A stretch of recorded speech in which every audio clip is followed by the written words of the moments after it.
Bueno, vamos a hablar entonces ahora de América Latina y el pensamiento crítico, pues, que es el marco desde el cual podemos hacer un conjunto de críticas, no solamente a estas categorías que nos han llegado de Europa, específicamente en este caso a la categoría de desarrollo y también de progreso, sino que también nos permite vislumbrar ciertas posibilidades más adelante, ¿no? Posibilidades del pensamiento crítico latinoamericano y de apuestas muy constructivas que se están planteando ahorita en América Latina.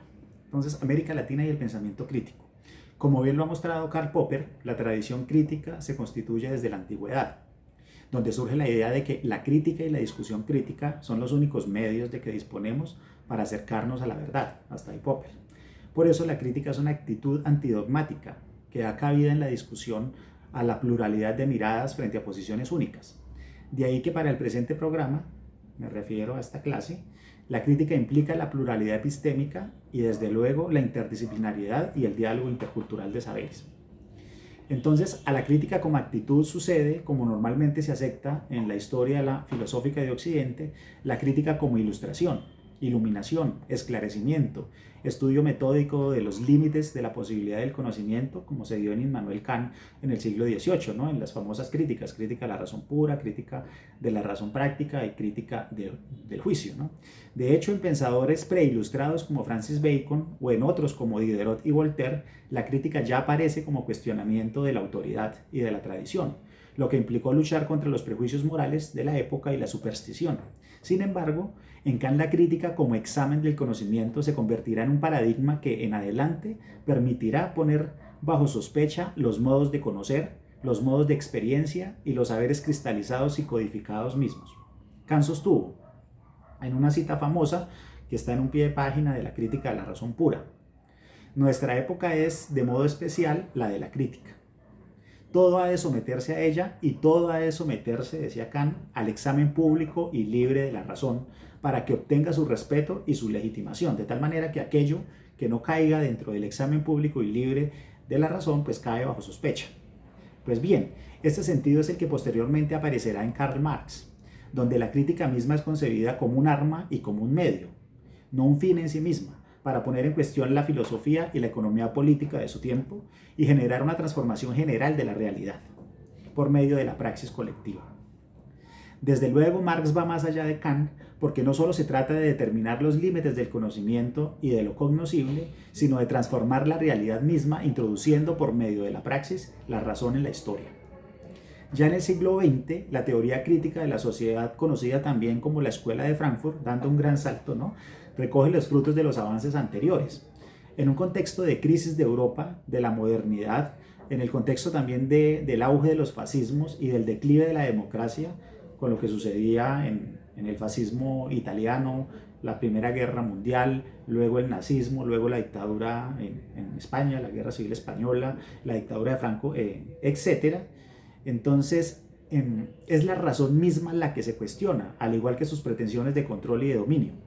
Aparece la crítica entonces como un cuestionamiento fuerte del positivismo, calificado como teoría tradicional, que desvincula la teoría del proceso social de los intereses de la sociedad hegemónica, separando sujeto y objeto y deshistorizándolos, ¿no?, separando también investigación y valor, etc., y proponiendo a contrapelo, como el clásico texto de Theodor Adorno, proponiendo a cambio de esa teoría tradicional positivista una teoría crítica, y esta teoría crítica entonces ya es consciente de la triple historicidad en la cual consiste, ¿no?, el conocimiento, ¿no?, una historicidad del sujeto que conoce, una historicidad del objeto a conocer y también la historicidad de los métodos propios, de las herramientas propias, de las categorías, etcétera, con las que conocemos y nos acercamos a la realidad. Entonces, en esta apuesta, lo no realizado en la historia, que quedó como una potencialidad enterrada en el pasado, puede alumbrar el futuro, ¿no? Puede desenterrarse y alumbrar el futuro. Es una especie de pasado que puede ser después proyectivo, ¿no? Es decir, la Escuela de Frankfurt funda el deber ser en el no ser. Parte de estos principios se pueden resumir en estas 7 reglas. La primera, la historicidad. La segunda, la reconstrucción del presente. La tercera, la contrafacticidad. La cuarta, la desideologización. La quinta, la negatividad utópica. La sexta, el primado ético. y la reparación anamnética como un séptimo punto. Cada uno de estos 7 aspectos están involucrados en la investigación social, según una lectura que hace el profesor Leonardo Tovar. Entonces aquí es muy importante tener en cuenta la historicidad que atraviesa todo, como ya mencionamos, la necesidad de hacer una ontología del presente, por decirlo así, una crítica fuerte del presente, de las estructuras del presente, ¿sí? La manera en que esa teoría crítica va contra, es una superación o pretende ser una superación de la realidad actual, es decir, es contrafáctica. La necesidad de luchar contra las ideologías que enmascaran la realidad tal cual es, que la encubren, ¿sí? La negatividad utópica en el sentido en que la utopía como un mundo que se propone es un mundo que es crítico también del mundo actual. Entonces la utopía es negatividad en sí misma, el primado de la ética y por supuesto la reparación anamnética, especialmente en el pensamiento de Benjamin, que quiere decir que hay que recuperar lo no realizado en la historia, lo sepultado en el pasado y traerlo al presente para que eso irrumpa y se pueda construir un futuro distinto. Digamos que esto fue lo que hizo el pensamiento crítico en Europa, pero miremos ahora entonces cómo se da el pensamiento crítico en América Latina. Entonces, digamos lo siguiente, las disciplinas sociales o ciencias del espíritu, como se las llamó desde Wilhelm Dilthey, se constituyeron apenas en el siglo XIX, eso lo sabemos, ¿no? Todas influenciadas por el positivismo inicialmente, con sus respectivas limitaciones. Entre ellas, digamos, postulados básicos del positivismo, separar al sujeto y al objeto, proclamar la unidad metodológica entre las ciencias de la naturaleza y las ciencias de la sociedad, también el prurito de la objetividad y las pretensiones de neutralidad valorativa, es decir, eliminar los valores de la ciencia, desligando las ciencias del compromiso, por ejemplo, separando la investigación de los valores, entre otras.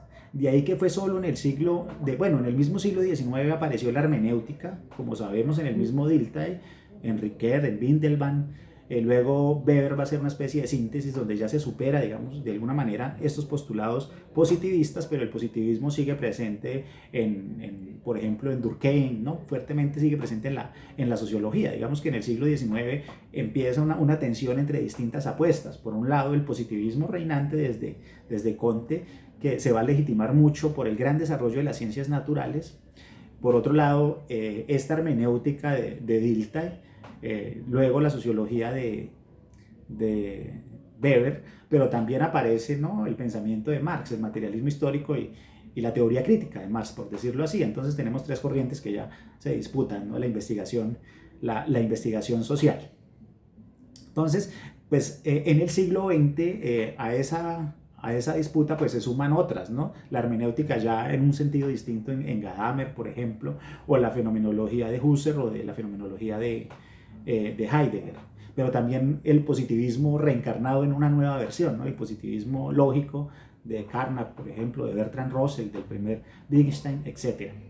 Entonces, eso llevó a que en el siglo XX muchas de esas corrientes se enraizaran fuertemente en América Latina, ¿no? Y en América Latina, pues claro, el positivismo venía haciendo carrera desde el siglo XIX. Desde finales del siglo XIX también empieza a entrar, pero muy tímidamente, hay que decirlo, el marxismo. Y bueno, la fenomenología entra con mucha fuerza en las 3 primeras décadas del siglo XX, porque la fenomenología hizo carrera en América Latina, ¿no?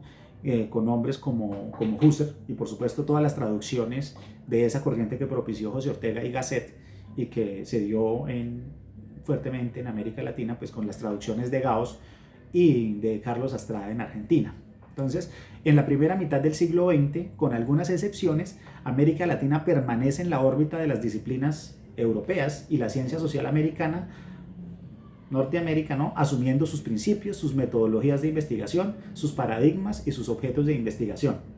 Sin embargo, y aquí es donde viene el quiebre, a mediados del siglo pasado, tras la llamada crisis de la modernidad evidenciada con la Segunda Guerra Mundial, entre el 39 y el 45, con la crisis de la cultura europea, por ejemplo, o con lo que la filósofa española María Zambrano llamó la agonía de Europa, se dio un giro epistemológico producto de una autorreflexión sobre la necesidad de replantear, la necesidad de plantear nuestro propio árbol cultural, ¿no? Era lo que decía Leopoldo Sea, Europa está en crisis, hay necesidad entonces de plantar nuestro propio árbol cultural en América Latina. Entonces, ese giro no hubiera sido posible sin la pregunta por la identidad latinoamericana, surgida en el seno de la naciente filosofía latinoamericana en los años 20 y sin las transformaciones en otras disciplinas, transformaciones importantes que se dieron, por ejemplo, en la historia, la sociología y la economía. Entonces, para mencionar algunos ejemplos, en el campo de la historia se pasó del positivismo a la historia social y a la nueva historia. En economía surgió el paradigma crítico de la teoría de la dependencia. En sociología se avisoró la necesidad de crear una sociología auténticamente americana o sociología de la liberación, como la llamó Orlando Falsborda, uno de los precursores de la disciplina en el continente. Es decir, tanto la historia dejó de ser una historia positivista y la economía se convirtió, digamos, en una economía crítica, la teoría de la dependencia, pero la sociología también dejó de ser, digamos, una sociología basada especialmente en el positivismo europeo y sobre todo la gran influencia sociológica que tenía Norteamérica en el resto del continente. Entonces ahí surgió también la sociología de Orlando Falsborda, la IAP, etcétera, como una respuesta a esa sociología. Y por supuesto en filosofía pues aparece la filosofía de la liberación, pero aparecen otras corrientes también como la teología de la liberación o la pedagogía de la liberación. Todo esto, digamos, en los años 60 también, que es un giro epistemológico muy importante y un giro crítico muy importante que se da en América Latina, ¿no? Eso es lo que podemos llamar rupturas epistemológicas realmente. Entonces, esas rupturas epistemológicas dieron origen a las ciencias sociales críticas latinoamericanas. Ciencias sociales críticas latinoamericanas. Nombre que ha hecho carrera y cuyos aportes se recogen hoy bajo la denominación general de pensamiento crítico latinoamericano, tal como aparece, por ejemplo, en las decenas de volúmenes del Consejo Latinoamericano de Ciencias Sociales, ¿no? Los volúmenes que lanzaron de pensamiento crítico en Colombia, Chile, México, etc. Pero, entonces, ¿cuáles eran las notas comunes de estas transformaciones? Más de todo lo que les he comentado, me interesa este aspecto. ¿Cuáles eran las notas comunes de estas transformaciones? Pueden sintetizarse de la siguiente manera, que es una elaboración propia, ¿no? La primera, ¿no? La apuesta por la necesidad de recuperar la tradición latinoamericana, por pobre que fuera, al igual que sus luchas, demandas y esfuerzos. Una segunda, la necesidad de crear un pensamiento situado, contextual, que atendiera a las circunstancias y que tomara como objeto de estudio la realidad latinoamericana, determinando sus relaciones con el mundo hegemónico, ¿no? Las relaciones de América Latina con el mundo hegemónico y tratando de esclarecer la especificidad de nuestra realidad. Pues una especificidad que solamente se podía determinar si la comparamos o la deslindamos de la realidad europea, ¿no? Un tercer aspecto es que la crítica de las ciencias sociales foráneas fue un punto común, es decir, hay una crítica desde América Latina a esas ciencias sociales foráneas, a sus epistemologías, a sus énfasis y a sus objetos de estudio. Un cuarto aspecto tiene que ver con la necesidad de superar el colonialismo intelectual y el colonialismo epistémico, ¿no? Lo cual era producto de todo lo anterior. Un quinto aspecto tiene que ver con la necesidad de visibilizar las relaciones entre geopolítica, poder y saber. Es decir, que hay una relación entre la geopolítica y la verdad, como diré más adelante.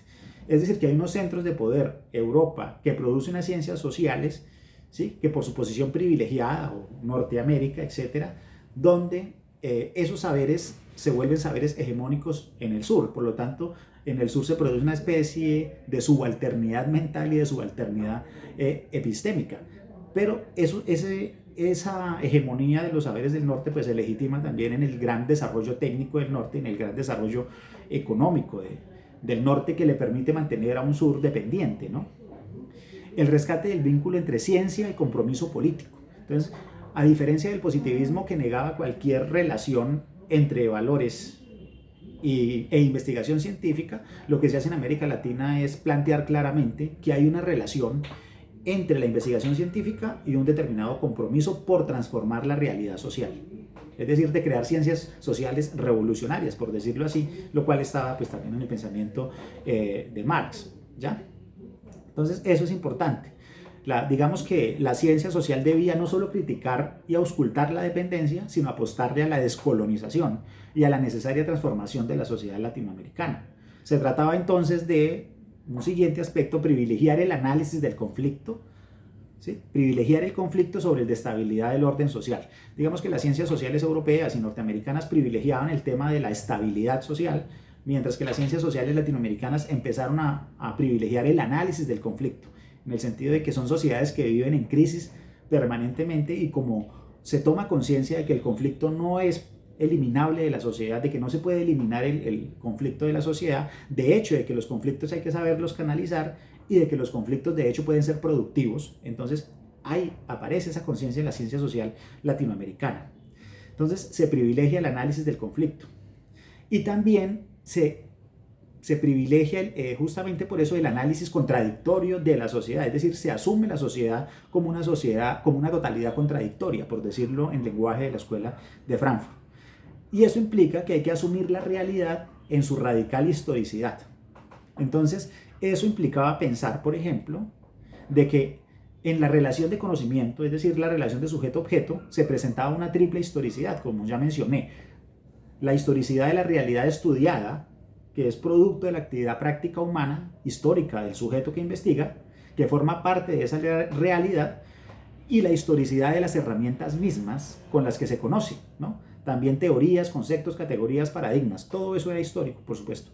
Y finalmente también asumir que este giro epistémico contextual solo ofrece frutos acogiendo la interdisciplinariedad y el necesario diálogo con otros saberes, o lo que hoy en día se llama diálogo intercultural, y con las ciencias sociales, sus desarrollos y alcances actuales. Esto quiere decir que se abandona ese fetiche de la disciplina, que trabaja como una mónada sobre la realidad, y más bien se le apuesta a un trabajo interdisciplinar de los problemas sociales. Entonces, esa es la manera como podemos caracterizar esa ciencia social crítica latinoamericana. Entonces, de esta manera, claro, las ciencias sociales críticas latinoamericanas pues se entroncan con la tradición crítica europea que describí al principio, pero yo diría que la trasciende, que va mucho más allá de esa ciencia, la trasciende, y las trasciende en dos aspectos fundamentales, ¿no? El primero, el geopolítico, pues porque se hace énfasis en la dependencia histórico-estructural, y el segundo aspecto es que se sacan las consecuencias de esa dependencia histórico-estructural, y esa dependencia es que se hace un énfasis relativo, ¿no? Correlativo, entre geopoder y verdad, como ya lo mencioné, ¿sí? Es decir, se tiene conciencia de la relación que hay entre el eurocentrismo, las ciencias sociales eurocéntricas, ¿sí? La legitimidad de esas ciencias frente a la deslegitimación del saber que se produce en la periferia, ¿no? Y por eso mismo se toma conciencia del problema del colonialismo intelectual, de la subalternidad mental.